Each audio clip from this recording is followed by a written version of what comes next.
All right, guys, we got some more parts in for the 69 Cougar, Bill's 69 Cougar. We got the e-brake cable set.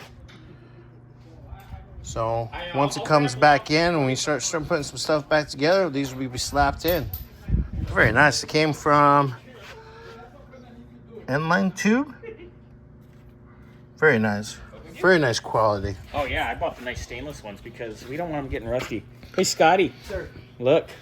They're actually really nice. They're stainless. I bought the nice stuff. Oh, sweet. You get to do all those later. Not That's if I'm done with the Camaro today, because I got a lot to do. This with isn't the a Camaro. today thing. This is a after paint thing. Oh, gotcha. Yeah, I was gonna say after. I got to correct myself too, so I'm going to correct you. It's not paint; it's actually dye. No. The one after the car gets painted. Gotcha. I'm like, no, I'm dyeing those. We're not painting nothing. We're in Cougar Land. What? No. He's in Camaro. Okay, dude, I'm all over. That's all right. I'm in it. You're in Pierre Cardin land. I'm not gonna get a I'm part in number to Miss Brenda. Father-in-law's Malibu land Woo. today. Yeah. Look All at what right. I'm playing with. Well, ooh, yeah. Turbskis.